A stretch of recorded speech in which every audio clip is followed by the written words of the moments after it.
가정 생활과 직장 생활과 마찬가지로 우리는 교회 안에서 만나는 사람들로 인해서 상처와 아픔을 경험하기도 합니다.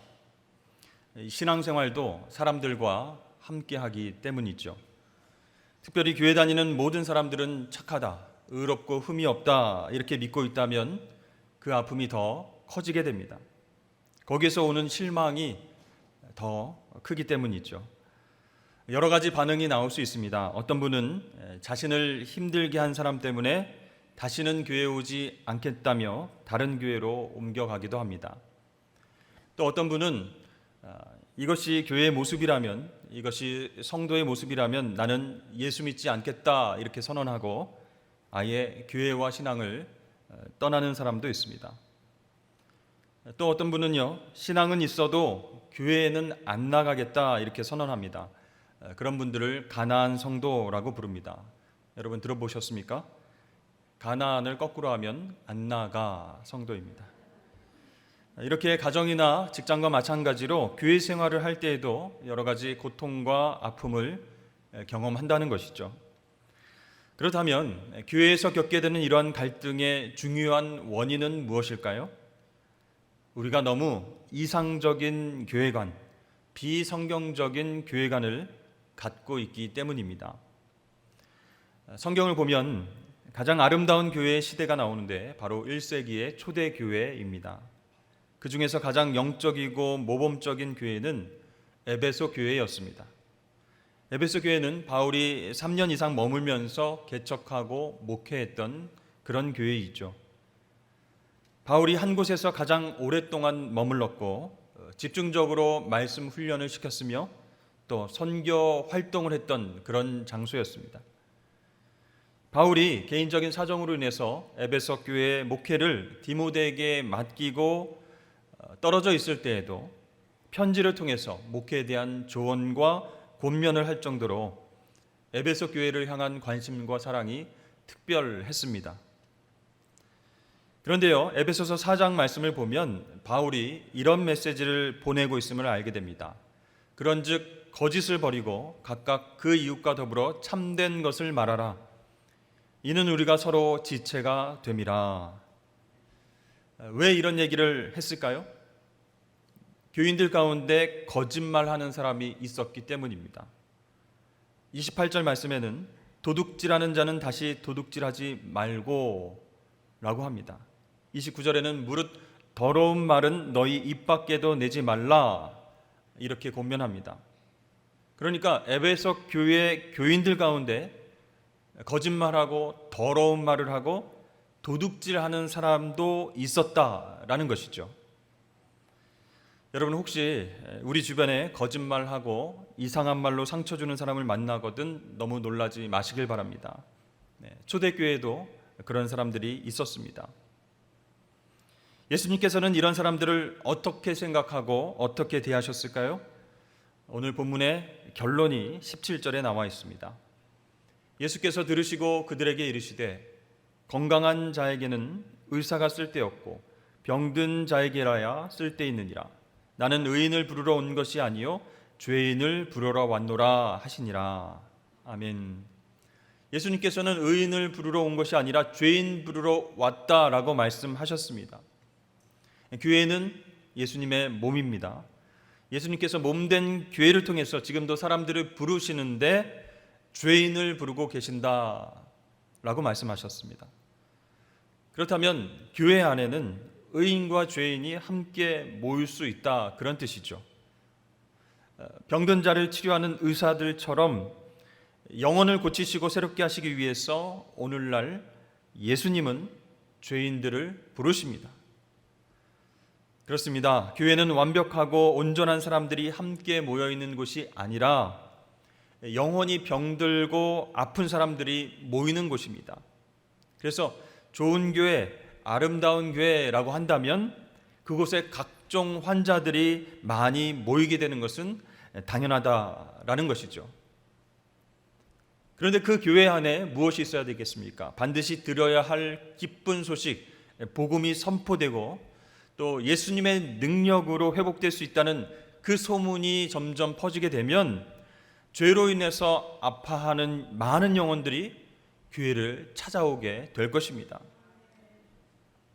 그런데요, 병을 고침받는 경우는 각각 다릅니다. 어떤 분은 오랫동안 치료를 받고 나음을 얻고 어떤 분은 금방 낫는 분도 있습니다. 그러니까 우리 교회 안에서 힘든 분들을 만나게 된다면 저분은 영혼의 병을 고치려면 많은 시간이 필요하겠구나, 이렇게 생각하시면 되는 것입니다. 무엇보다 중요한 것은요, 많은 분들이 영혼의 치료와 회복을 기대하면서 교회에 오시기 때문에 그분들은 교회 안에서 존중받기를 원한다는 사실이에요.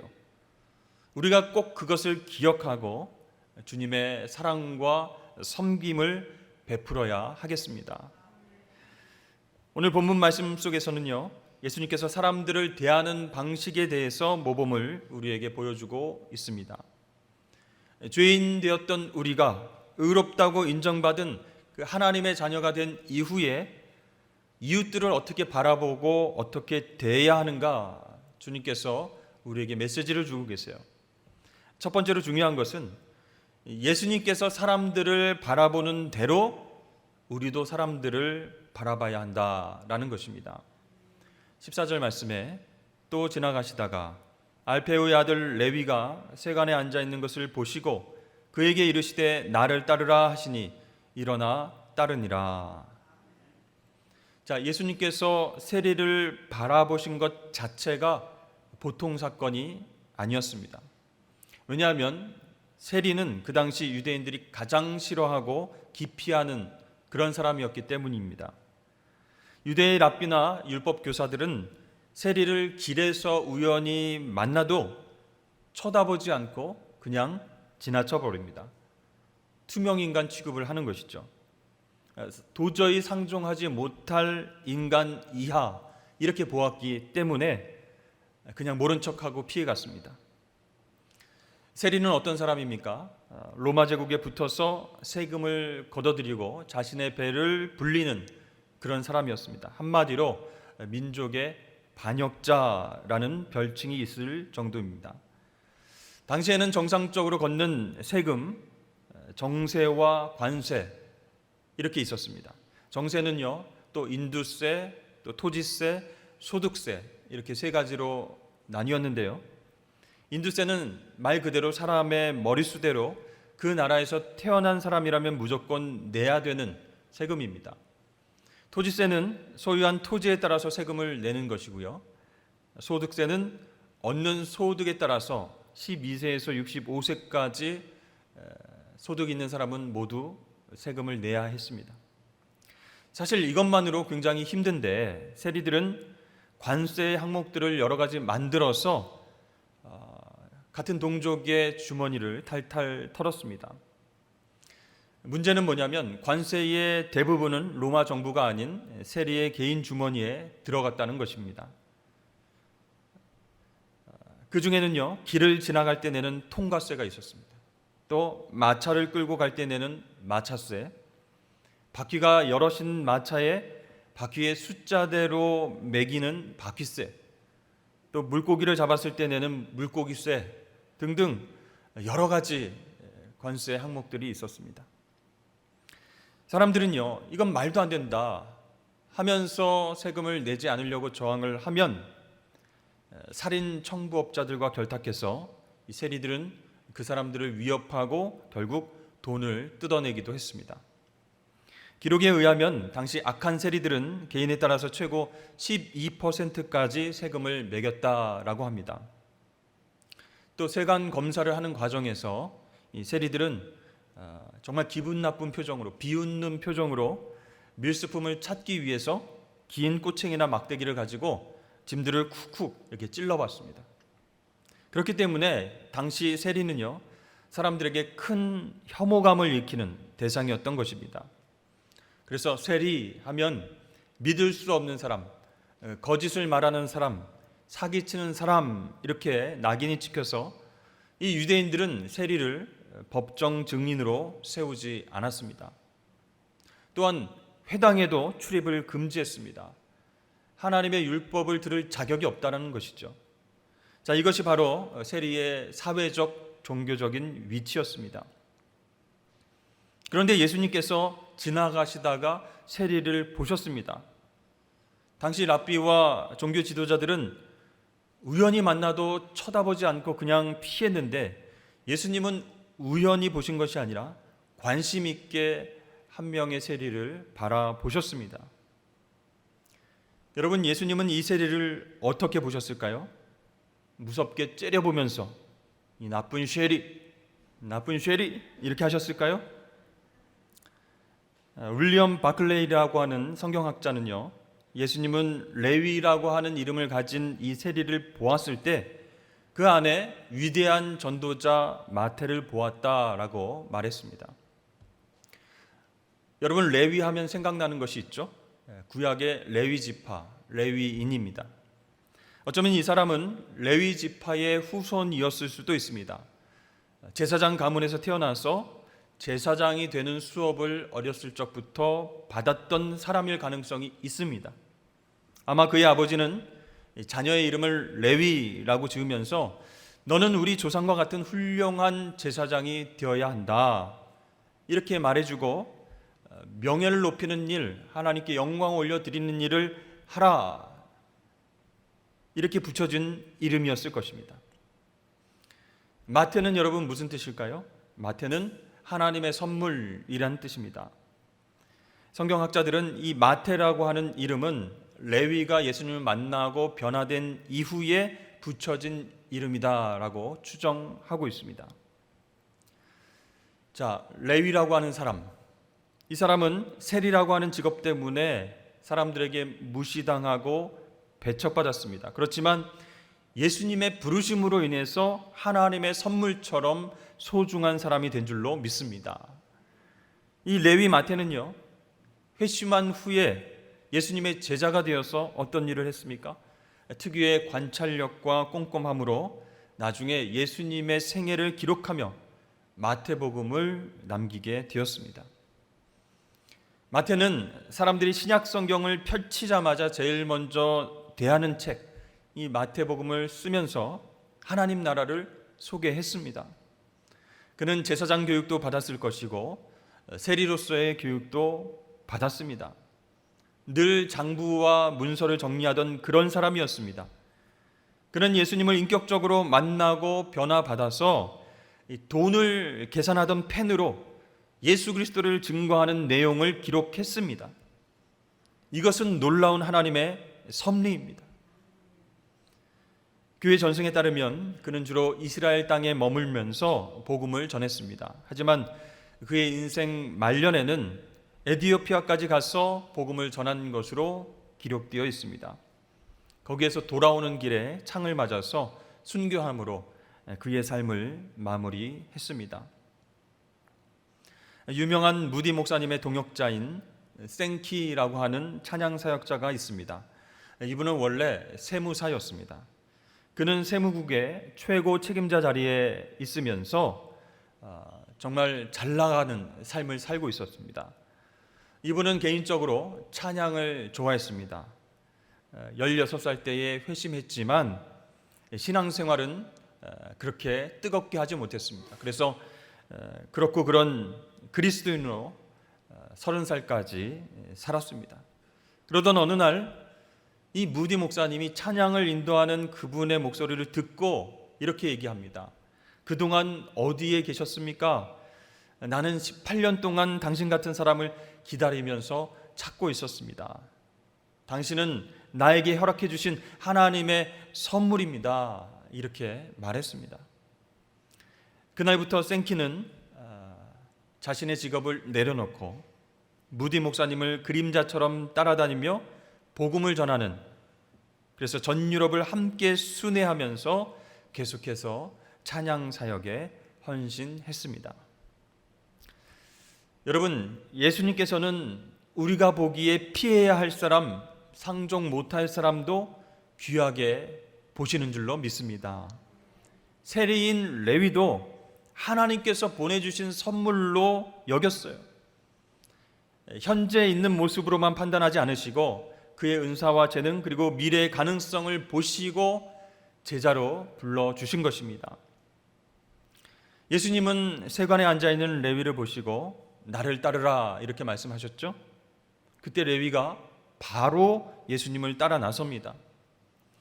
이렇게 나를 따르라는 주님의 명령에 바로 응답해서 움직이는 그 레위의 모습을 보고 우리는 너무나도 쉬운 결단이 아닌가 이렇게 생각할 수가 있습니다.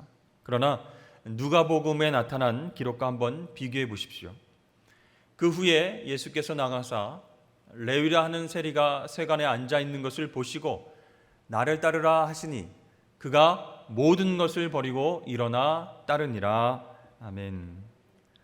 누가복음에 보면 레위가 모든 것을 버리고 따랐다 이렇게 나와 있습니다. 이것이 중요합니다.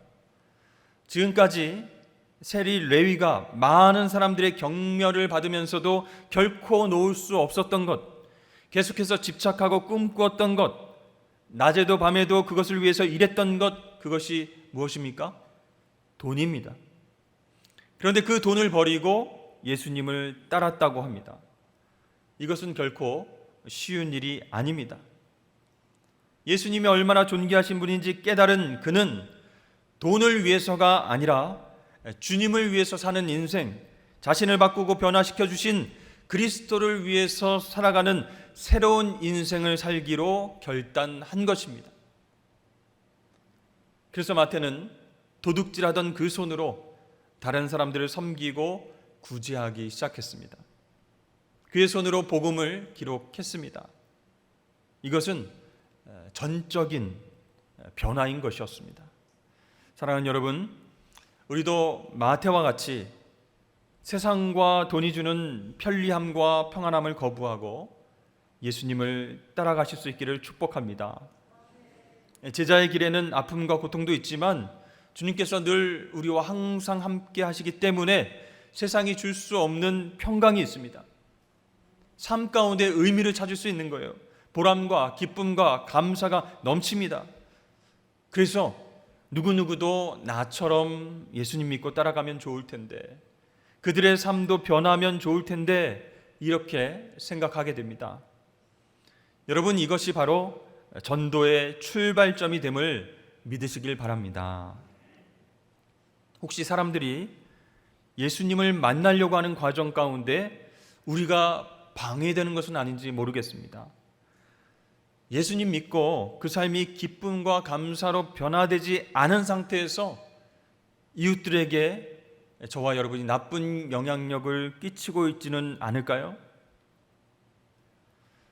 자, 예수님 당시에 사람들이 주님을 만나는데도 제자들이 방해될 때가 있었습니다. 소경 바디미오가 예수님이 지나가신다라고 하는 소문을 듣고 큰 소리로 계속해서 외쳤습니다. 다윗의 자손 예수여, 나를 불쌍히 여기소서.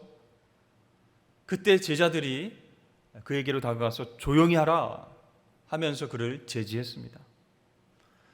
또 수로보니게 여인이 예수님을 만나려고 했을 때 그때에도 제자들은 이 여인을 쫓아버려야 한다라고 말하기도 했습니다.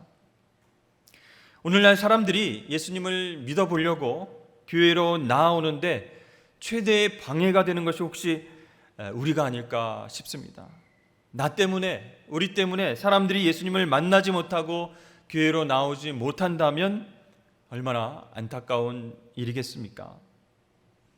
여러분, 우리는 예수 믿고 구원받은 자녀로서, 주님의 제자로서 삶으로 예수님을 전도해야 할 줄로 믿습니다. 말로만이 아니라 행동으로, 열매로 본을 보여야 할 것입니다. 우리나라 초대교회 전도 이야기 중에 하나를 소개해 드리겠습니다. 한 성도가 믿지 않는 사람에게 다가가서 예수님 믿으십시오, 그래야 천국 가서 영생을 얻습니다, 이렇게 복음을 전했습니다. 한참을 듣고 있던 그분이 이렇게 질문합니다. 어떻게 사람이 영원히 사느냐? 예수를 믿으면 그것이 가능하냐? 이런 질문을 할 줄 알았는데 그것이 아니라 엉뚱하게도 예수의 성씨가 뭡니까? 이런 질문을 했습니다. 갑자기 예수님의 성을 묻는 질문에 당황한 전도자가 머뭇머뭇거리고 있는데 옆에 함께 서 있던 세 가족이 재빨리 대답했습니다. 예수님 성은 주씨입니다. 주씨.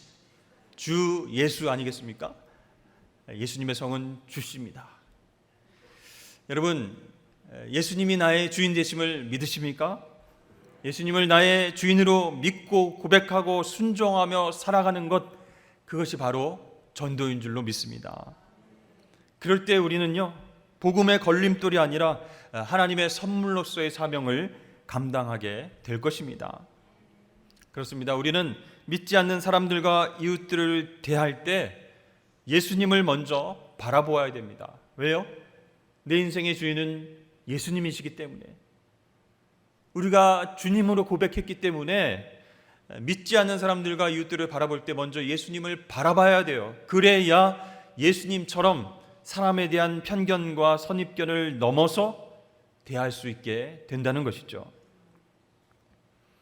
본문에는 마태가 예수님을 만나고 그분을 따라 살기로 결단한 후에 가장 먼저 자기 집으로 예수님과 친구들을 초대해서 잔치를 벌이는 장면이 나옵니다. 15절 말씀에 그의 집에 앉아 잡수실 때에 많은 세리와 죄인들이 예수와 그의 제자들과 함께 앉았으니 이는 그러한 사람들이 많이 있어서 예수를 따름이러라.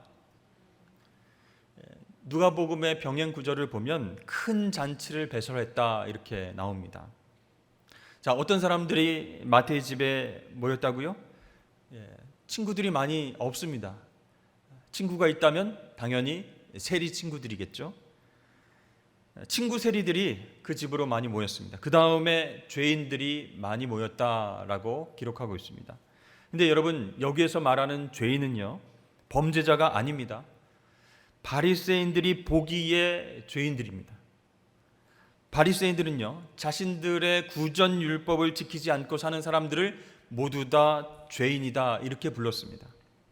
그래서 바리새인들이 보는 관점에서 봤을 때 이 죄인들이 소굴에 모여서 예수님과 함께 식탁 교제를 나누고 있는 것입니다. 잔치를 벌이고 있는 거예요. 예수님은 그들을 환영하고 그들의 얘기를 들어주시고 함께 먹고 마시면서 그렇게 시간을 보낸다는 것, 정말로 이해할 수 없는 일이었습니다. 여러분, 우리 성도들의 입장에서 볼 때 안 믿는 사람들을 어떻게 보고 계십니까? 죄인, 지옥 갈 사람, 그렇게 꼬리표를 달아놓고 마음속으로 부르고 대하지는 않으십니까? 함부로 이웃들을 죄인이라고 정죄하고 편견과 선입견으로 바라보고 있지는 않습니까? 예수님 당시 바리새인들은요, 자기들은 의인이고 저 사람들은 우리와 다른 죄인이다 이렇게 구분했습니다. 그것도 하나님의 말씀, 율법을 기준으로 그렇게 나누고 정죄했던 것입니다. 그러나 예수님은 그러한 편견과 선입견을 뛰어넘으시고 그들 모두를 구원받아야 할 영혼으로 보셨습니다. 그래서 많은 세리 친구들, 그들도 오라고 초대하셨고 함께 그곳에서 끌어안고 함께 웃고 함께 울면서 이 사람들을 하나님 나라로 인도해야 할 영혼으로 보셨다는 것이죠. 여러분, 어떻게 하면 우리도 주님처럼 사람들을 편견 없이 선입견 없이 바라보면서 대할 수 있을까요? 먼저 우리 안에 있는 비교 의식을 버려야 합니다. 우리는 사람들을 바라볼 때에 그 사람의 옷차림, 사는 집, 자가용, 그 사람의 말투, 행동, 그것들을 근거로 다른 사람들과 자꾸 비교합니다.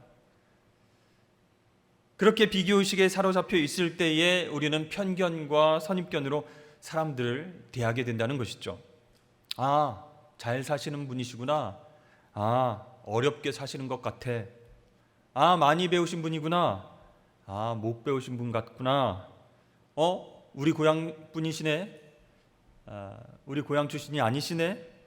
아, 어느 학교를 나왔구나. 이렇게 자꾸 비교를 하게 된다는 것이죠. 여러분, 서로 비교하기 전까지는 행복했던 내가 비교하면 할수록 상대적으로 갑작스러운 불행을 느끼게 됩니다. 그리고 마음 문이 닫히게 되는 것입니다. 저는 오래전에 성지순례를 다녀왔습니다. 요르단, 이스라엘, 이집트 이렇게 3개국을 다니는 코스였기 때문에 굉장히 분주했습니다. 귀한 은혜의 시간이 되기 위해서 여정을 마무리하는 마지막 날 쇼핑하는 시간이 주어졌습니다. 제가 전도사 시절에 성지순례를 갔기 때문에 성지순례 다녀온다고 후원해 주신 교인분들께 감사의 마음으로 작은 선물을 드리기 위해서 기념품 가게에 들어갔습니다. 고민하면서 이제 여러 가지를 이제 뭘 드릴까, 뭘 사드릴까 이렇게 고민하면서 이제 골랐죠. 선물을 사서 버스 안에 탔는데 버스 안에서 난리가 났습니다. 각자 자기가 산 물건을 놓고 자기는 얼마를 깎았고 이만큼 싸게 샀다 이렇게 자랑하는 사람들의 목소리가 들렸습니다. 그 순간 일부 사람들은 얼굴이 좋지 않았습니다. 저도 마음이 안 좋아졌습니다.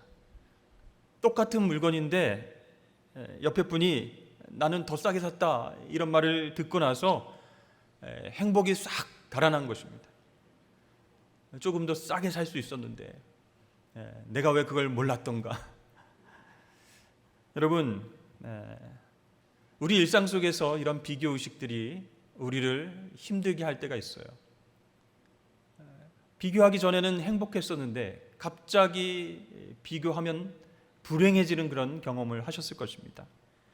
여러분, 우리 마음속에 일어나는 이런 비교의식 어떻게 극복할 수 있을까요? 이 비교의식을 극복하는 성경적인 방법은 바로 창조의식입니다. 하나님께서 우리를 창조하실 때 한 사람도 똑같지 않게 다 다르게 만드셨다는 사실입니다. 얼굴도 다르게, 개성도 다르게, 기질과 은사도 다르게 창조하셨습니다. 따라서 인생을 살아가는 모습도 각자가 다 다르다는 것을 받아들여야 내 안에 있는 비교의식이 극복되는 것입니다. 모두 자신만의 독특한 소명과 스타일이 있습니다. 그런데 꼭 옆집 아저씨처럼 아랫집 아줌마처럼 살아야 하는 것이 아니라는 것이죠.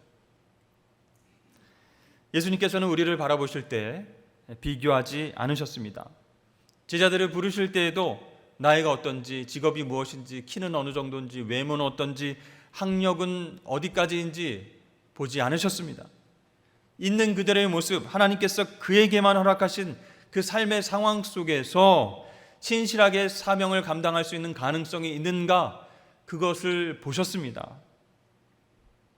만약에 예수님께서 당시 유대인들이 생각하고 있었던 세리, 창기, 소외된 자, 가난한 자라고 하는 그 비교의식의 틀 가운데에서 사람들을 바라보셨더라면 지금의 제자들은 존재하지 못했을 것입니다. 사랑하는 성도 여러분, 예수님께서 우리를 보시는 것처럼 우리도 이웃들을 바라보실 수 있기를 주의 이름으로 축복합니다. 하나님께서 주신 그 이웃들의 다양하고 아름다운 성품을 집중적으로 바라보십시오. 다른 사람들과 비교하지 말고 그렇게 바라보시길 바랍니다. 그러면 편견과 선입견 없이 사랑으로 대할 수 있게 됩니다. 배려의 마음으로, 섬김의 마음으로 복음을 전할 수 있게 되는 것입니다. 여러분, 그렇게 하나님의 자녀답게 성숙한 모습으로 신앙생활 하시는 저와 여러분 되시길 주의 이름으로 축복합니다.